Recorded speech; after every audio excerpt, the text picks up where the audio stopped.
பெரியார்களே, சங்கைக்குரிய சகோதரர்களே, தாய்மார்களே, சகோதரிகளே, எல்லாம் வல்ல அல்லாஹ்வின் நல்லடியார்களே, அல்ஹம்துலில்லாஹ். புனிதமான ரமலான் மாதத்தினுடைய 22வது தராவீஹை முடித்துக் கொண்டு நாம் எல்லாம் இன்று ஓதப்பட்ட வசனங்களில் ஒரு வசனத்தின் விளக்கத்தை கேட்பதற்காக வந்திருக்கிறோம். அல்ஹம்துலில்லாஹ். இன்று சூரா ஆஃப், சூரா தாரியாத், சூரா தூர், சூரத்துல் நஜ்ம் என்ற இந்த 4 சூறாக்கள் இன்று ஓதப்பட்டன. இன்று ஓதப்பட்ட அத்தியாயங்களின் மூலம் ஏறக்குறைய 26 ஜுசுக்கள் முடிவடைந்திருக்கின்றன. 27வது ஜுசுவிலே 4 ஜுசு முடிவடைந்திருக்கிறது. இன்று ஓதப்பட்ட அத்தியாயங்கள் எல்லா அத்தியாயங்களின் மூலம் பலவிதமான மறுமை சம்பந்தப்பட்ட பல செய்திகளை எல்லாம் அல்லாஹ் தஆலா நமக்கு சொல்லித் தருகின்றான். ஆனால் நேற்று நாம் ஓதிய அத்தியாயங்களில் ஒரு முக்கியமான அத்தியாயம் சூரா ஹுஜராத் என்ற அத்தியாயம். சூரத்துல் ஹுஜராத் என்ற அத்தியாயம். ஹுஜராத் என்றால் அறைகள், ரூம்ஸ், அறைகள் அப்படின்னு அர்த்தம். நபிகள் நாயகம் ஸல்லல்லாஹு அலைஹி வஸல்லம் மனைவிமார்களுடைய வீடுகள் அறைகள் மாதிரி பல அறைகளாக கட்டப்பட்டு அதே நபி அவர்கள் தங்குவார்கள், கொள்வார்கள். அதை பற்றி சொல்லக்கூடிய ஒரு விஷயம்தான் ஹுஜராத் என்பது. அறைகள் என்பது அதனுடைய அர்த்தமாகும். இன்று எடுத்துக்கொண்ட இந்த தலைப்புக்குரிய சூறாவாக நாம் நேற்று ஓதப்பட்ட அந்த சூறாவை நான் சொல்றதுக்கு காரணம் என்னன்னு சொன்னால், நேற்று இன்னொரு முக்கியமான ஒரு விஷயத்தை பற்றி, பெற்றோரினுடைய சிறப்பை பற்றி நம்ம நேற்று பேசணும். தவிர்க்க முடியாத ஒரு தலைப்பு, அது கண்டிப்பாக பேசணும் என்பதற்காக வேண்டி அது நேற்று பேசப்பட்டது. நேற்று அந்த பெற்றோர் சம்பந்தப்பட்ட அந்த செய்தியும் ஓதப்பட்டது. குஜராத் என்ற அத்தியாயம் ஓதப்பட்டது.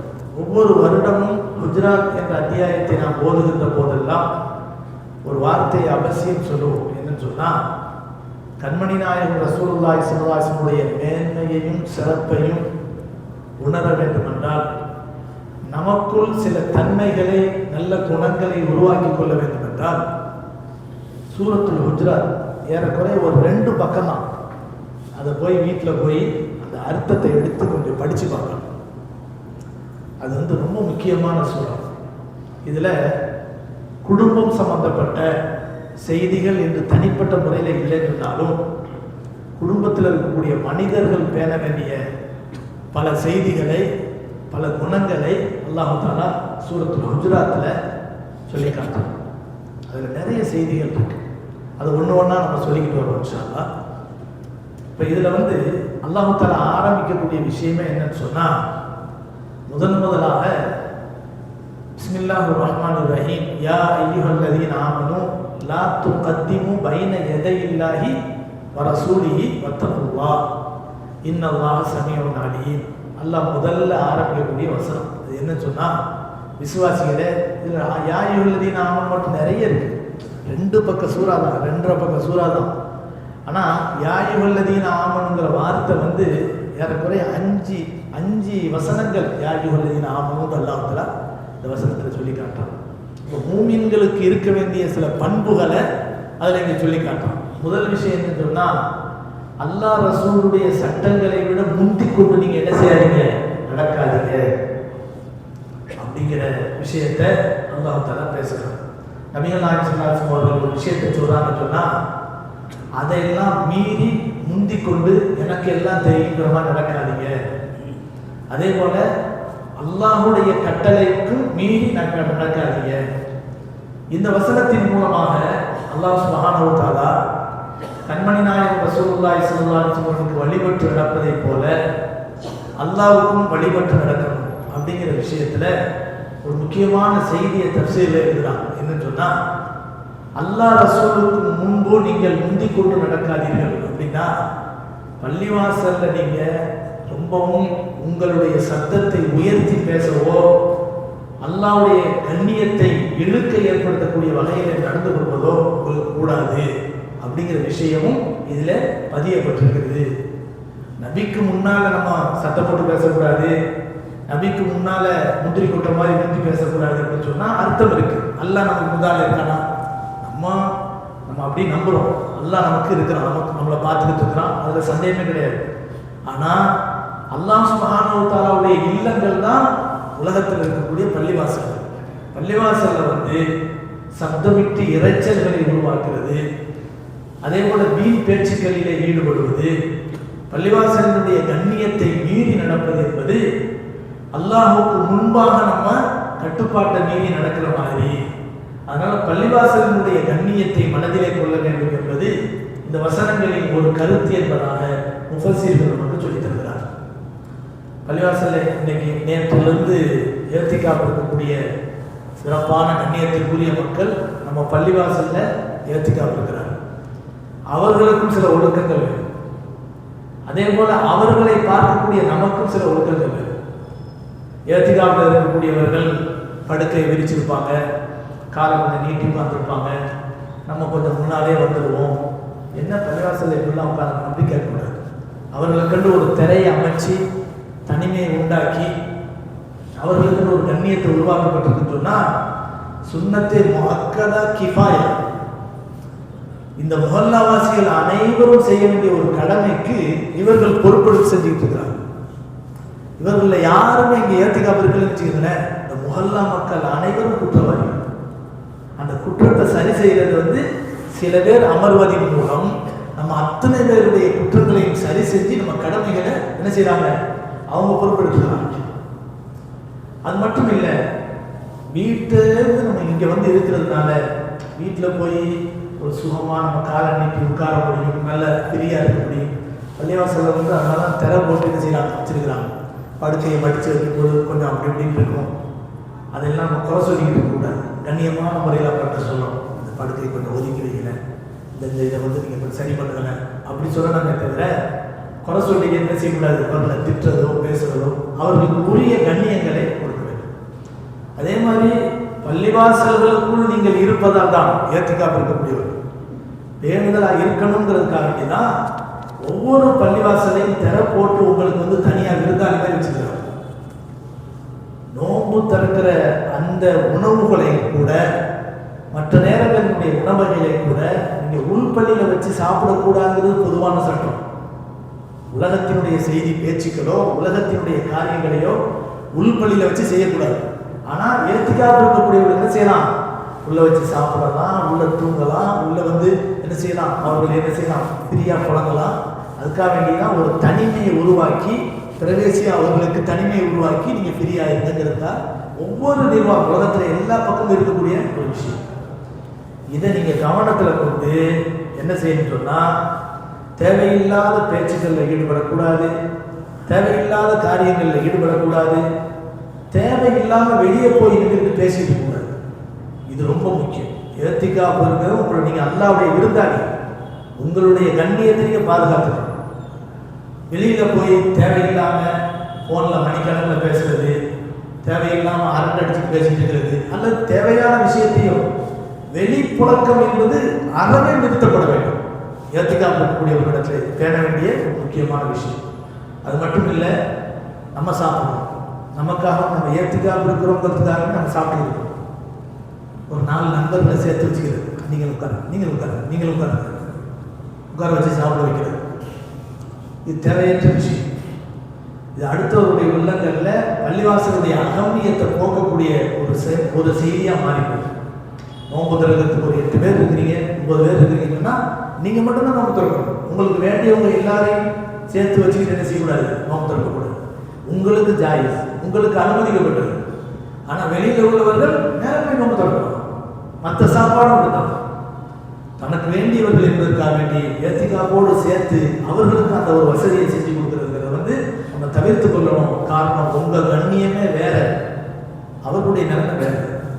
இதை நம்ம மனசுல கவனத்தில் வச்சுக்கிட்டு நம்ம அந்த ஏத்திக்காப்பை பேணக்கூடியவர்கள் சரியாக நடப்பது, ஏத்திக்காப் இருக்கக்கூடியவர்களுக்கு உரிய கண்ணியத்தை நாம் கொடுப்பது, இந்த வகையில் நம்ம நடந்துக்கிறோம். இப்போ பள்ளிவாசல் நம்ம தொழுதோம், இடையில பார்த்தா சில பிள்ளைகளுடைய சவுண்டு. பிள்ளைகள்னா இந்த மாதிரி சின்ன பிள்ளைங்க இல்லை. நம்ம சவுண்டு வர்றதை நம்ம அடிக்கடி அதை சொல்றோங்கிறது காரணம் என்ன தெரியுமா? அவங்கெல்லாம் 10 வயசை தாண்டினவங்க, அவங்க அவங்களுடைய சவுண்டு தான் கேட்குது. அந்த பிள்ளைங்களுக்கு விவரம் தெரியும், பள்ளிவாசல் சத்தம் போடக்கூடாது, விளையாடக்கூடாதுலாம் நல்ல விவரம் தெரியும். அப்படி இருந்து விளையாடுகிறாங்க. சில பேர் சொல்றாங்கல்ல, பள்ளிவாசலில் சிறு பிள்ளைகளின் சத்தம் எப்போது ஓய்ந்து போகிறதோ வருங்கால சந்ததிகள் பள்ளிவாசலுடைய தொடர்பு நீக்க போறாங்கன்னு அர்த்தம் அப்படின்னு அறுபத்தம் சொன்னாங்க. சின்ன பிள்ளைங்களை கூட்டிட்டு வரணும், பழக்கப்படுத்துங்கிறது தான் அது சொல்லப்பட்டது. பள்ளிவாசலுக்கு விளையாடுறதுக்காக சொல்லப்படுது. தொழுகைக்கு இடங்கள் ஏற்படுத்தக்கூடிய வகையில, ஓதுறதுக்கு தடங்கள் ஏற்படக்கூடிய வகையில இங்கேருந்து அங்கே ஓடுறது, அங்கேருந்து இங்கே ஓடுறது. எத்தனை வயசு? ஒரு 6 வயசு 5 வயசு பிள்ளைங்களாக தான் சொல்ல போறது, சின்ன பிள்ளைங்க, அவங்களுக்கு தெரியாது ஒன்று. ஆனால் இது 10 வயசு 12 வயசு ஜும்மாவுடைய நேரத்தில் மேலே போய் பாருங்க. எத்தனை வயசு பிள்ளைங்க விளையாடுறாங்க தெரியுமா?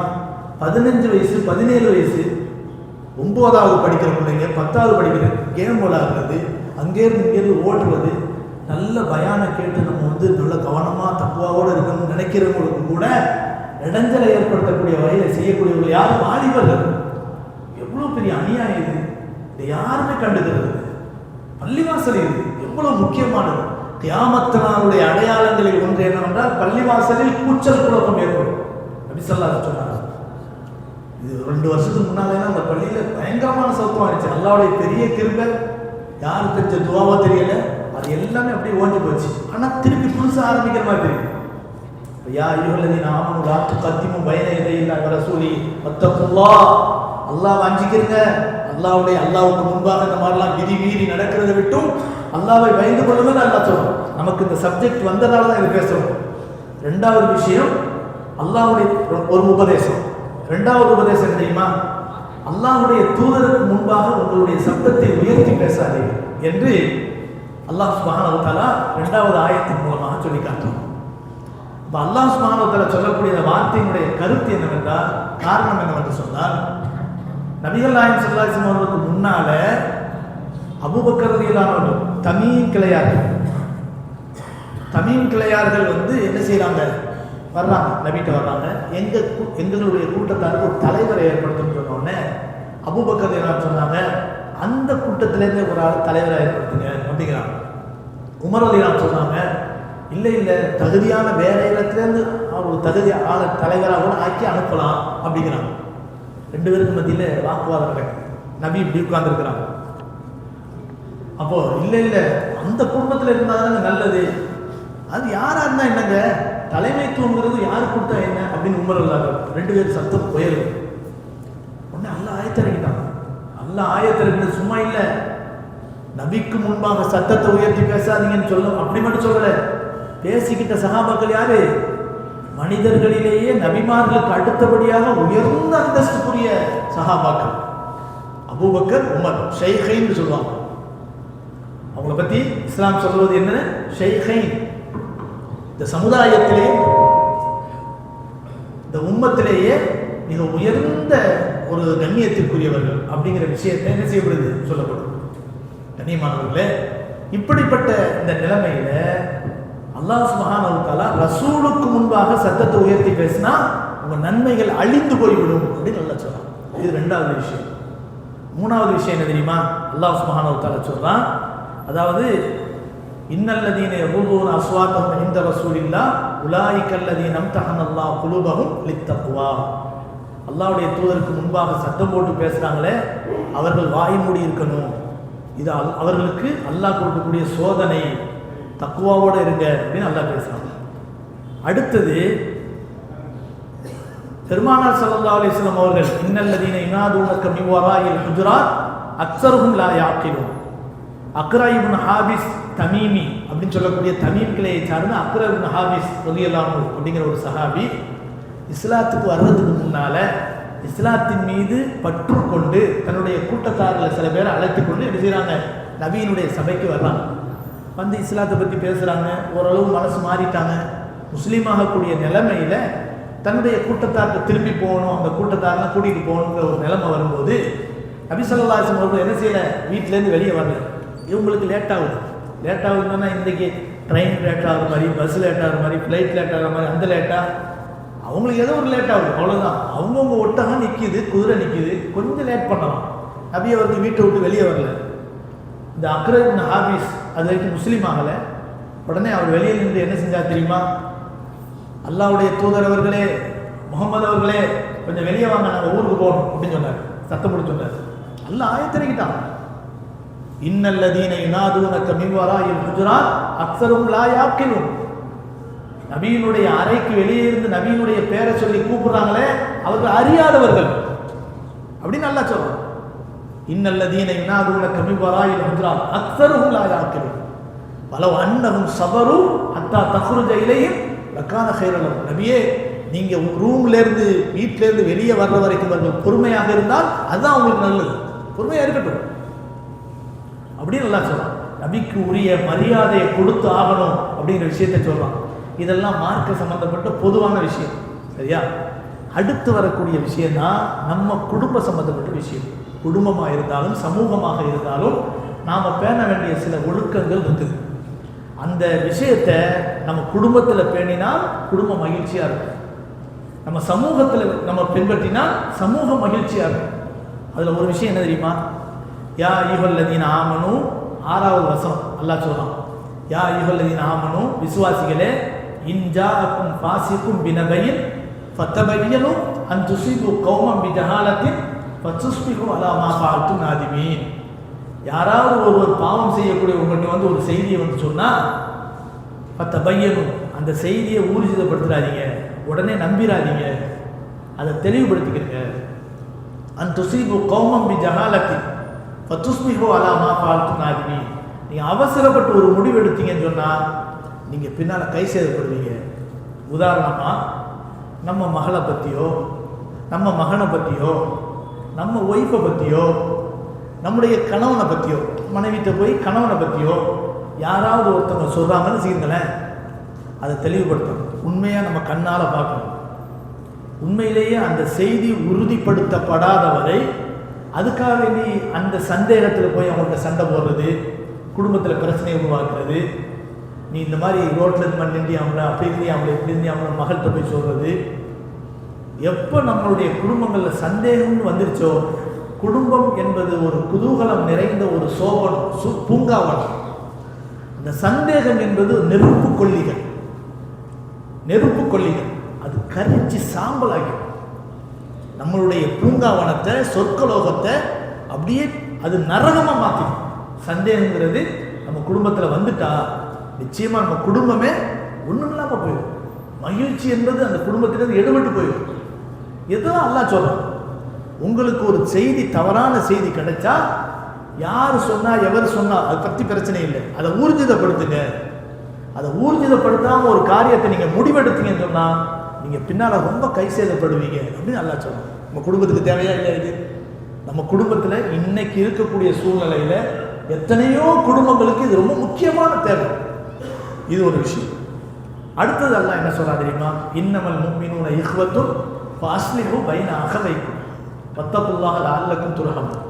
மூமின்கள் எல்லாரும் சகோதரர்கள் தான். அது மாமியாராக இருந்தாலும் சரி, மருமகளாக இருந்தாலும் சரி, மருமகனாக இருந்தாலும் சரி, அல்லது நம்முடைய பங்காளியாக இருந்தாலும் சரி, எல்லாருமே ஒரு தாய் மக்கள், ஒரு சகோதரர் சகோதரிகள், ஒரே குடும்பம். எங்கிருந்தோ கல்யாணம் பண்ணிட்டு வந்திருப்பாரு, இவ வந்த உடனே நம்ம மேலே இருக்கக்கூடிய அன்பெல்லாம் போயிடுச்சு அப்படின்னு அம்மாக்காரங்க நினைக்கிறது. சின்னம்மா பெரியம்மாவுடைய பிள்ளையை கல்யாணம் பண்ணால் கூட அவங்க மாமியாருங்கிற ஒரு நிலைமையில அவங்க மாறிடுறாங்க. அதுக்கு முன்னால் வரைக்கும் பெரியம்மா நீங்கள் தான் அம்மாவுக்கு அடுத்த அந்தஸ்துன்னு சொல்லுவாங்க. எப்போ வந்து அந்த பெரியம்மா மாமியாராக போகிறாங்களோ, மாமியாருங்கிற அந்த கொடூரமான ஒரு தன்மை வந்து மாமியாருங்கிற மாமியார் யாருக்கு? மருமகளுக்கு அப்படி தான் தெரியும், அந்த பெரியம்மாவுக்கும் மகளை பார்த்தா அப்படி தான் தெரியும். இவன் மருமவோ. ஏன் கொடுமை இந்த கொடுமை? நம்ம மகனுக்கு, நம்ம ஒரு மருமகளை சந்தோஷமா வச்சு வாழ வச்சா யார் மகிழ்ச்சியா இருப்பா? நம்ம மகன் தானே மகிழ்ச்சியா இருப்பாரு.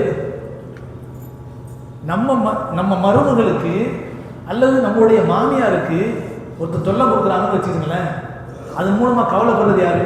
அந்த குடும்பத்தில் இருக்கக்கூடிய அந்த பையன் தான்.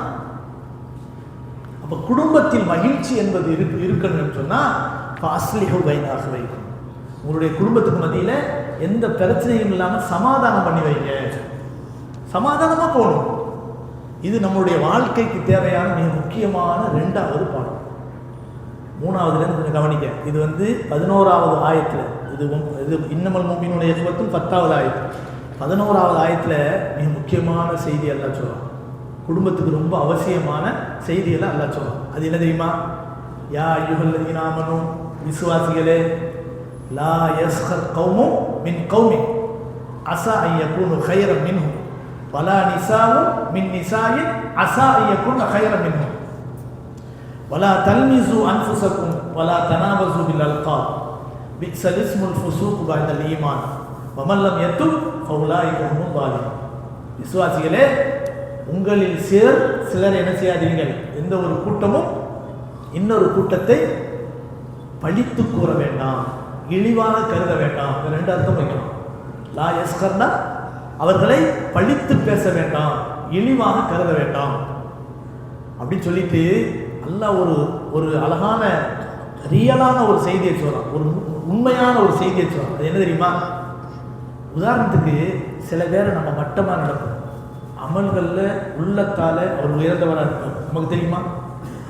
இந்த சபையில் எத்தனையோ வழிமாறுகள் இருப்பாங்க, நமக்கு தெரியுமா? நம்ம சில பேர் சாதாரணமாக நடக்கும். இவர் என்ன இப்படி இருக்கிறாரு, இவர் என்ன அழுக்காக இருக்கிறார், இவர் என்ன பங்கரையாக இருக்கிறார் அப்படின்னு நடக்கும்.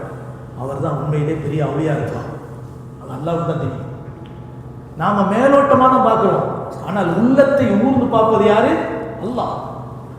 அல்லாஹ் எத்தனையோ மனிதர்களுடைய சபையிலே நெருக்கத்தை விட்டும் தூரமானவர்களாக இருப்பார்கள், மக்களால் நெருக்கப்படக்கூடியவர்களாக, புறக்கணிக்கப்படக்கூடியவர்களாக இருப்பார்கள்.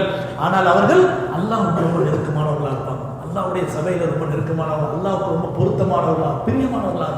அதனால மூமின்களில் யாரையும் மட்டமாக நினைக்கக்கூடாது, சாதாரணமாக நினைக்கக்கூடாது. மூமின்களில் யாரையும் பழித்து பேசக்கூடாது. இது அல்லாஹ் சொல்றான். அப்படி சொல்லிட்டு அல்லாஹ் சொல்றான், யா அய்யுஹல்லதீன ஆமனூ லா யஸ்கர் கௌமும் மின் கௌமின் அஸா அன் யகூனு கைரன் மின்ஹும் வலா நிசாவும் மின் நிசாயின் அஸா அன் யகூன கைரன் மின்ஹும். நீங்க யாரையும் பழித்து பேச வேண்டாம், மட்டமாக கருத வேண்டாம். நீங்கள் யாரை மட்டமாக கருதுகிறீர்களோ, பழித்து பேசுகிறீர்களோ, அவர்கள் உங்களை விட மிகச் சிறந்தவர்களாக இருக்கலாம் அப்படின்னு சொல்லிட்டு எல்லாத்தையும் அல்லாஹ் பொதுவாக தானே உபதேசம் பண்ணிக்கிட்டே வர்றான். இந்த இடத்துல மட்டும் பெண்களை குறிப்பிட்டு அல்லாஹ் சொல்றான், வலா நிசாவும் மின் நிசாயின் அஸா அன் யகூன கைரன் மின்ஹும். எந்த பெண்களும் மற்ற பெண்களை கேவலமாக, இழிவாக கருத வேண்டாம், மட்டமாக பேச வேண்டாம். காரணம், நீங்கள் எந்த பெண்களை மட்டமாக நினைக்கிறீர்களோ, இழிவாக கருதுகிறீர்களோ, மட்டமாக பேசுகிறீர்களோ, அவர்கள் உங்களை விட சிறந்தவர்களாக. ஏங்க இங்கே வந்து பெண்களை மட்டும் சொல்லணும், பெண்களையும் சேர்த்தியும் சொல்லணும்? பொதுவான உபதேசமாக தான் நல்லா பேசிக்கிட்டே வர்றான். அதுக்கு அடுத்த விஷயத்தையும் பாருங்களேன், எல்லாமே ஆண்களுக்கு மட்டும் சொல்ற மாதிரி இருக்கும். அது பொதுவான சமூகத்துக்கு உரித்தான உபதேசம். இந்த இடத்துல மட்டும் வலா நிசா மின் நிசா இன் அஸா அன் யகூன கைரன் மின்ஹும். சுப்ஹானல்லாஹ். ஏன் தெரியுமா? இந்த தன்மை பெண்கள்கிட்ட நிறைய இருக்கு. இந்த தன்மை பெண்கள்கிட்ட நிறைய இருக்கு. வேற எங்கேயும் போவானா? நம்ம பெண்களுக்கு மத்தியில நம்ம பிள்ளைங்க தலையெடுத்த உடனே மாப்பிள்ளமார்களை பற்றி சொல்லக்கூடிய விஷயத்துல அப்பனை மாதிரி தலையெடுத்துடாத, ஆக மோசமானவன் எப்படி பாப்பாக்காரரை பற்றி. நம்மளெல்லாம் தீன்தாரிகள், நம்மள்கிட்டலாம் இருக்கு அந்த தன்மை இருக்காது. எத்தனையோ குடும்பங்களை பார்க்க செய்யறாங்க. யாராவது பிள்ளை ஏதாவது ஒரு தப்பாக பேசிட்டான், ஏதாவது ஒரு காரியத்தை பண்ணிட்டாங்கன்னா அப்பன் புத்தி தப்பாமல் வந்திருக்கு அப்படிங்கிறது. அந்த அப்பன்னு சொல்லியே மாப்பிள்ளைக்காரத்தை கேவலமாக்கி பிள்ளைங்களும் ஒரு கட்டத்தில் வாப்பா வாயை மூடிக்கிட்டு வா, அம்மா நிம்மதியாக இருக்கணும் வாப்பா. சில நேரங்கள் அந்த பிள்ளைங்க என்ன சொல்ல தெரியுமா? எப்படிமா இந்த மாப்பிள்ளை இவன்ட்ட இந்த குப்பை போட்டுனீங்க இவ்வளோ காலமா அப்படிங்கிறான். சந்தோஷமா இருந்தா குழந்தை பெற்றாங்க, அந்த சந்தோஷத்தெல்லாம் மறந்து ஒரு கட்டத்தில் என்ன செஞ்சுறாங்கன்னா, பொண்டாட்டியும் என்ன செய்யறா, மாப்பிள்ளைக்காரனை மட்டமாக நினைக்கிறது, மட்டமாக பேசுறது, பிள்ளைங்கள்ட்ட அப்படியே கரிச்சு கொட்டுறது. அவனை மாதிரி தலையெடுத்துறாத, ஒன்றுக்கு ஒன்றும் தெரியாது. கல்யாணம் பண்ணிட்டா, கல்யாணம் பண்ணிட்டு உங்கள் வீட்டுக்கு போனோடனே என்ன செய்யறது, கொஞ்ச நாள் ஆன உடனே உங்களுக்கு ஒன்றும் தெரியாதுன்னு பேசாம இருங்க. சமீப காலம் அந்த வாட்ஸ்அப்பில் ஒரு வீடியோ வருது தெரியுமா? ஒரு பழக்கடைக்கு போகிறாங்க, அந்த சாத்துக்குடி பழத்தை எடுத்து போடுறாங்க. யார்? ஹஸ்பண்ட் அண்ட் ஒய்ஃபு போகிறாங்க. அந்த ஒய்ஃப் தான் என்ன செய்யுது, அந்த சாத்துக்குடி பழத்தை எடுத்து பையில் போடுது. அந்த ஹஸ்பண்டு நம்ம ஒரு காரியத்தை செஞ்சாலே தப்பாக தான் செய்கிறேன்னு சொல்லிட்டு நம்மளை சொல்கிறா. அதை எடுத்து காட்டுங்கிறதுக்காக வேண்டி அவன் என்ன செய்யறான், ரகசியமாக அந்த பையில் அவள் எடுத்து போட்ட அந்த பழத்தையே தூக்கி இப்படி எடுத்து அவள் காட்டான். நீ உள்ளே போட்டு நல்ல பழம் இல்லை வேணாம் அவன் எடுத்து போட்டு அவன் எடுத்து போட்ட பழத்தையே இவன் எடுத்து காட்டுறது, இவன் எடுத்ததுனால தப்பா போச்சு பாருங்க. இந்த அளவுக்கு தான் நம்ம என்ன செய்யறது, ஒரு ஆள் இன்னொருத்தர் மட்டமா அடிக்கிறது. இப்படி தான் ஆயிடுச்சு. இவருக்கு ஒன்றும் தெரியாது, உங்களுக்கு ஒன்றும் தெரியாது, பேசாமல் இருங்க. நீங்கள் நகை எடுக்க போனாலும் சரி, சேலை எடுக்க போனாலும் சரி, துணி எடுக்க போனாலும் சரி, உங்களுக்கு ஒன்றும் தெரியாது, உங்களுக்கு ஒன்றும் தெரியாது. ஊரெல்லாம் சொல்லுவாங்க பெரிய அறிவாளின்னு, கம்பெனிக்கு பெரிய மேனேஜராக இருப்பார். ஆனால் வீட்டில் போனவுடனே உங்களுக்கு ஒன்றும் தெரியாது. எவ்வளோ மட்டமா! இப்படிப்பட்ட காரியங்களை நீங்கள் செய்யாதீங்க. பெண்களை தனிப்பட்ட முறையில் அல்லாஹ் சொல்றதுக்கு காரணம் என்ன சொன்னால் இதுதான். அதே மாதிரி மாமியார் மருமகன் நாத்தனார் அவங்களுக்கு 2 கொம்பு தனியாக முளைச்ச மாதிரி நினச்சிக்கிறது. தன்னுடைய தம்பியையோ அண்ணனையோ ஒருத்தருக்கு கல்யாணம் பண்ணி கொடுத்துட்டா நம்ம ஒரு நாத்தனார், பேர்லேயே நாத்தம் இருக்குங்களா, அந்த அந்த ரசிகத்தை அங்கே காட்டுறது. நல்லவங்களாம் இருக்கிறாங்க, சீதவிகள் நிறைய இருக்கிறாங்க, அது வேற விஷயம். ஆனால் இந்த கொடுமை நம்ம தமிழ் சமுதாயத்தில் நடக்குதா இல்லையா, நம்ம நாட்டில் முக்கியமாக நடக்குதா இல்லையா? இது என்ன அநியாயம்! அதனால தான் அந்த காலத்தில் சில முக்கியமான முஸ்லீம் ஊர்களாகிய அதிராம்பட்டினம், காயல்பட்டினம், நாகூர் போன்ற இந்த ஊர்களில் எல்லாம் அந்த காலத்து பெரிய வழிமார்கள் என்ன செஞ்சாங்கன்னு சொன்னால், கல்யாணம் பண்ணால் பொண்ணு மாப்பிள்ளை வீட்டுக்கு போகணுங்கிறது தான் இயல்பு. அதான விஷயம். மூசா அலைஹிஸ்ஸலாத்தை கூட்டிகிட்டு ஊருக்கு தானே போனாங்க. மூசா அலைஹிஸ்ஸலாம் தன்னுடைய மனைவியை கூட்டிகிட்டு எங்கே போனாங்க? மாப்பிள்ளை வீட்டிலே உட்காந்துருந்தாங்க, மாமனார் வீட்டில் உட்காந்தாங்க, அங்கே தான் போனாங்க. தன்னுடைய சொந்த ஊருக்கு தான் போனாங்க. எவ்வளோ பெரிய எதிர்ப்பாக இருந்தாலும் தன்னுடைய சொந்த ஊருக்கு தான் போனாங்க. இதுதான் இயல்பு. ஆனால் அந்த பெரியவங்க இவங்க பண்ணுற சில அட்டகாசம் அநியாயத்தை கவனத்தில் கொண்டு நம்ம பிள்ளைங்க நிம்மதியாக இருக்குன்னு சொன்னால் பெண்ணு வீட்டுக்கு தான் மாப்பிள்ளை வரணும் அப்படிங்கிற மாதிரி இறக்கி வச்சுருக்கிறாங்க. அதில் சாதக பாதகங்கள் இருக்கலாம், அது வேறு விஷயம். ஆனால் நம்ம கட்டி கொடுத்த நம்மளை மாதிரி பேரண்ட்ஸுக்கு ஒரு நிம்மதியாக போயிருக்காங்க, என் பிள்ளை நல்லா இருக்குது, என் கண்ணு முன்னால் இருக்குது அப்படிங்கிற மாதிரி. அப்போது இந்த தன்மை பெண்கள்கிட்ட அதிகமாக இருக்கிறதுனால தான் அல்லாஹ் குறிப்பிட்டு இந்த தன்மையை பற்றி சொல்லும்போது மட்டும் வலா நிசா மின் நிசா இன் அசா ஐய குன்ன ஹைர மின். மாமியார் உடைச்சா மண் சட்டி, மருமக உடைச்சா பொன் சட்டி, ஒரே சட்டி தான். அவங்க கை தவறி விழுந்த உடனே மண் சட்டி தானே, போயிட்டு நாளைக்கு வாங்கிடலாம் அப்படின்ட்டுவாங்க. மருமக உடைச்ச உடனே பரம்பரையாக வச்சிருந்தேன், எவ்வளவு காலமாக வச்சிருந்தேன், ஆசையாக வச்சிருந்தேன், இதை போய் உடைச்சிட்டிய பொன் சட்டி. அப்போ அடுத்தவங்க செய்யும்போது அதை மட்டமாக நினைக்கிறாங்க, தான் செய்யும்போது அதை சாதாரணமாக நினைக்கிறாங்க. இது என்ன அநியாயம்! இதைத்தான் அல்லாஹ் குடும்பத்தில் ஒரு நிம்மதி வேணும்னு சொன்னால் நீ இப்படிலாம் யாரையும் மட்டமாக நினச்சிக்கிட்டு இருக்கிறது. சில நேரங்களில் சில குடும்பங்களில் அதாவது மொழி மாறி கல்யாணம் பண்ணிடுவாங்க. அல்லாஹ் அந்த கணவன் படுற கஷ்டம் சாதாரணமானதில்லை. அவங்களெல்லாம் குடும்பத்தில் உருது பேசுவாங்க. மனைவி ஏதோ லவ் பண்ணி என்ன செஞ்சாரு, தமிழ் பொண்ணை கல்யாணம் பண்ணி போயிட்டாரு. இந்த பொண்ணை பற்றி பேசும்போது மட்டும் உருதுல பேசுது.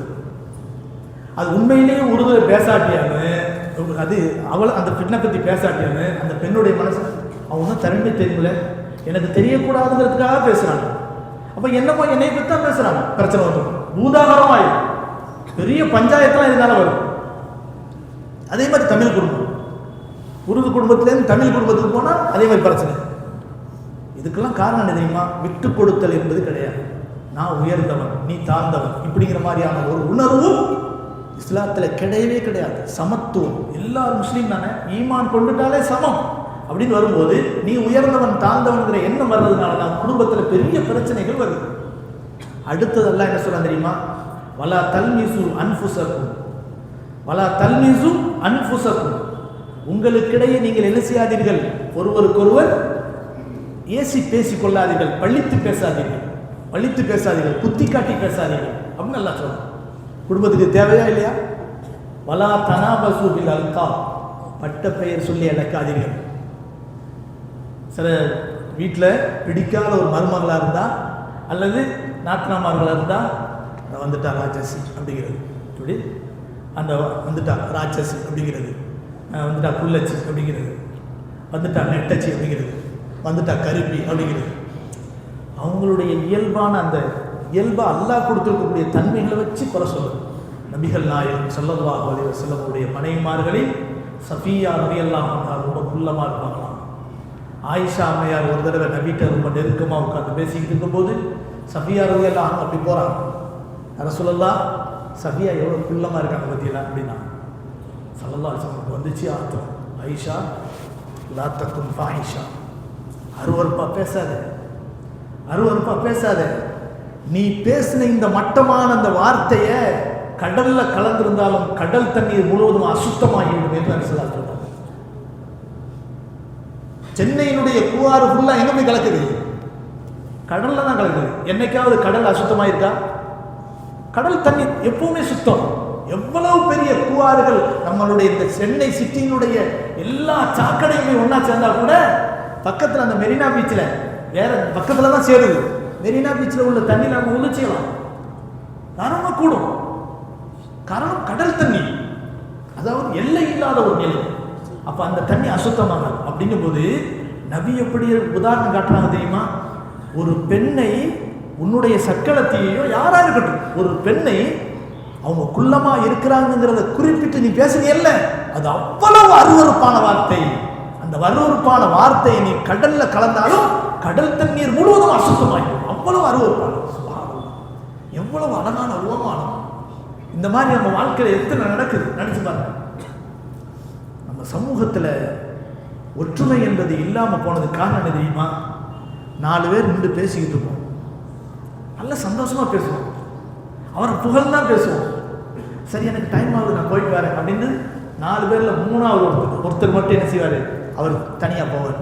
போனோடனே இந்த 3 பேர் சேர்ந்து யார் பேசுவாங்க? பரம்பத்தியா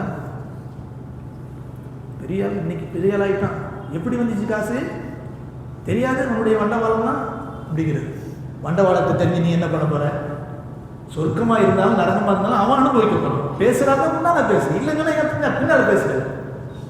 இதானே இன்னைக்கு நம்ம நிலைமை. நம்ம குடும்பமும் இப்படித்தானே இருக்கு.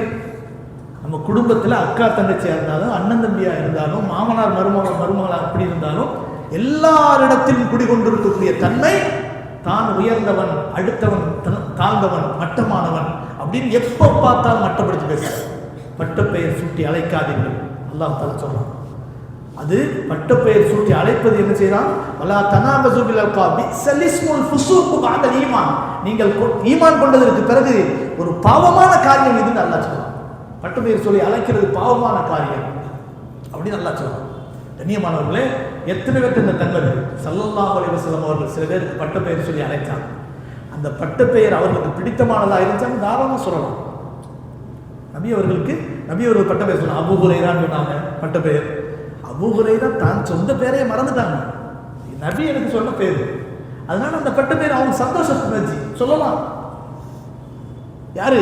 அலி ரலியல்லாஹு அன்ஹு அவர்களை பார்த்து ஸல்லல்லாஹு அலைஹி வஸல்லம் சொன்னாங்க, யா அபத்துரா அப்படின்னு சொன்னாங்க. அபூபக்கர் அது பட்டப்பெயர் தான், அவர்களுக்கு சொந்த பெயர் வேற. யாருக்கா தெரியுமா சொந்த பேரு?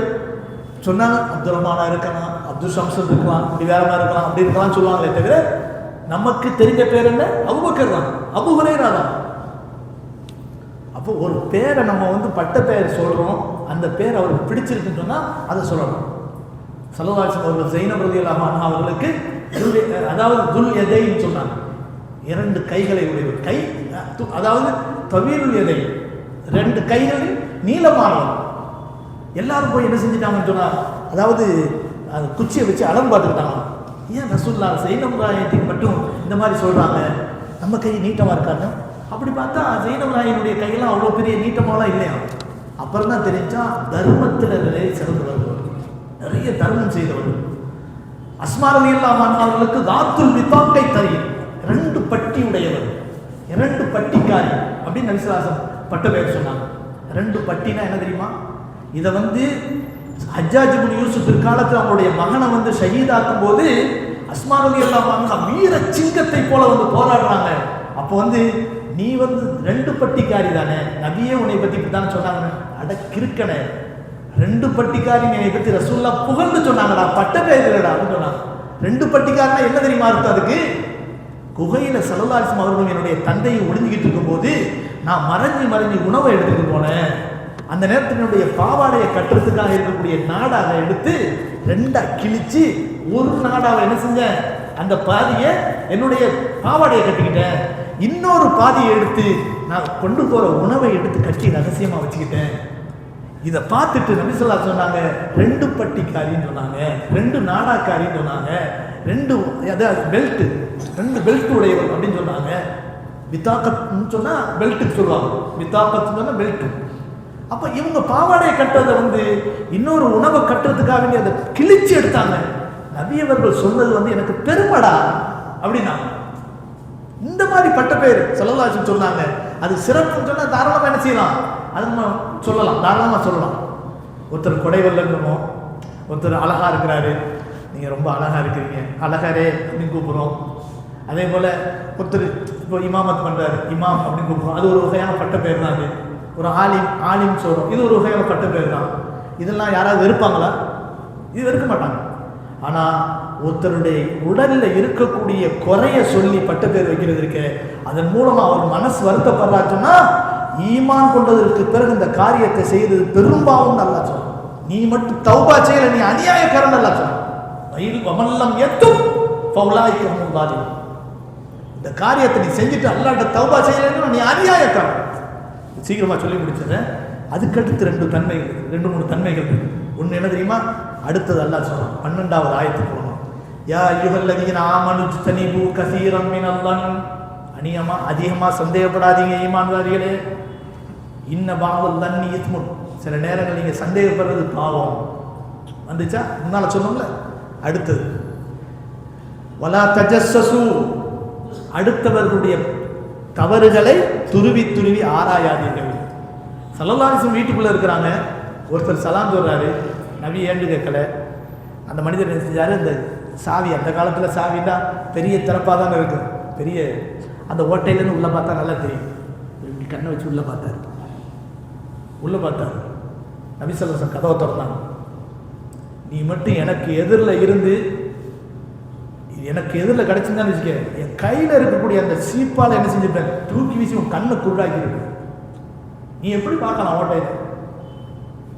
நீ அதாவது வாசலுக்கு நேராக நிற்கக்கூடாது, சலாம் சொல்லி அனுமதி வாங்க வேண்டும் என்பதனுடைய அர்த்தமே என்னன்னு சொன்னா, உள்ள இருக்கக்கூடிய ரகசியத்தை நீ தெரிஞ்சுக்க கூடாதுன்னு அர்த்தம். நபி சொன்னாங்க.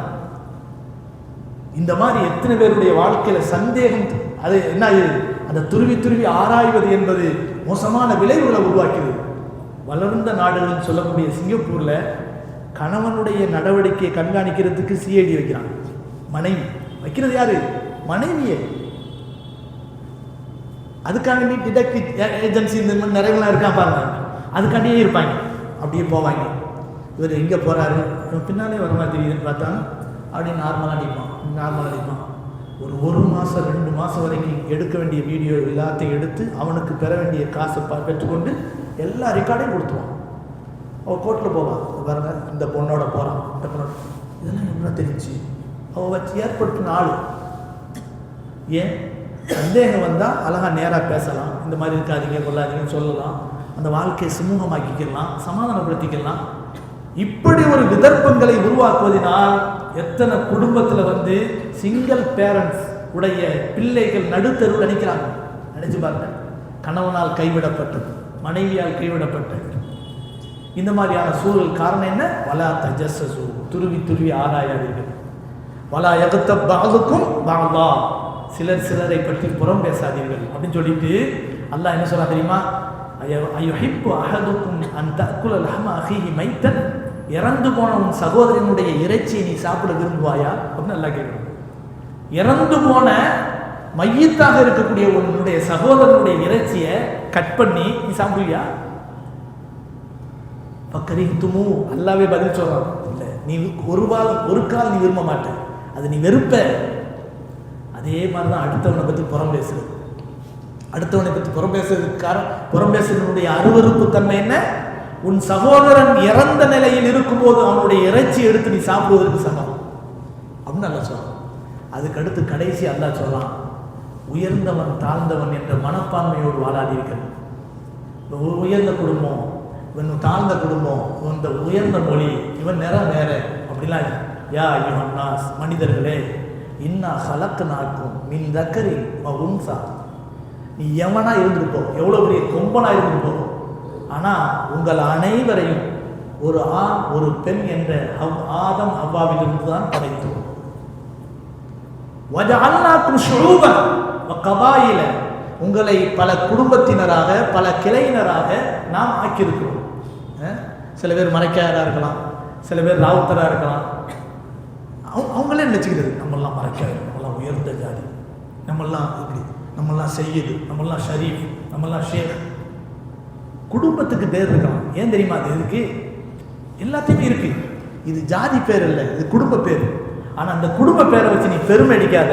காரணம் என்னன்னு சொன்னா அல்லாஹ் சொல்றான், லிதஆரஃபு, உன்னுடைய குடும்ப பேரை உருவாக்குறதுக்கு காரணம் தெரியுமா? ஒருவருக்கொருவர் அறிமுகப்படுத்திக் கொள்ளணுங்கிறதுக்காக தான். இந்த குடும்பத்தை, ஓ நீங்க அந்த குடும்பமா, அப்படியா, நான் அந்த ஊர் தான், ஆனா நான் இந்த குடும்பம், அப்படி நீங்க இப்படி அறிமுகப்படுத்திக் கொள்ளணுங்கிறதுக்காக வேண்டிதான் நீங்க உங்களுக்கு அந்த குடும்பம் கிளை என்ற பெயர்லாம் சொல்லப்பட்டிருக்க தவிர உங்களை உயர்ந்தவன் தாழ்ந்தவன் என்று சொல்லிக் கொள்வதற்காக அல்ல. லிதஆரஃபு சொல்லிட்டு கடைசியா முத்தாயிப்பா நாமெல்லாம் பெற வேண்டிய படிப்பினையா அல்லாஹ் ஒரு விஷயத்தை சொல்றான், இன்ன அக்ரமக்கும் இந்தல்லாஹி அத்காக்கும், உங்களிலே மிக கண்ணியமானவர் அல்லாஹ்விடத்தில் யார் தெரியுமா? யார் அல்லாஹ்வை எல்லா விஷயத்திலும் பயந்து வாழ்வாரோ அவர்தான். இன்னல்லாஹ் அலீமுல் ஹபீர். தக்வாவுடையவா நீ நடிக்கிறதுனால பெரிய ஆளாக முடியாது. நிச்சயமாக நீ உன்னுடைய உள்ளத்திலே தக்வா இருக்கா இல்லையா, நீ தக்வா உடையவனா இல்லையா என்பதை என்ன செய்யறான்? அலீம், அல்லாஹ் நன்கு அறிந்தவனாக இருக்கிறான். கபீர், நன்கு அறிந்தவனாக இருக்கிறான். அல்லாஹ் சுப்ஹானஹு வ தஆலா இந்த குணங்கள் அனைத்தையும் நம்முடைய வாழ்க்கையிலே பேணி நம் குடும்பங்களிலும் நம் சமூகத்திலும் இப்படிப்பட்ட நல்ல குணத்தோடு வாழக்கூடிய நல்ல பண்பை உண்மையான தக்வாவுடைய நன்மக்களாக அல்லாஹ் நம் அனைவரையும் ஆக்கி அருள்வானாக. வஆகிரு தஅவானா அனில் ஹம்துலில்லாஹி ரப்பில் ஆலமீன். அஸ்ஸலாமு அலைக்கும் வரஹ்மத்துல்லாஹி வபரகாத்துஹு.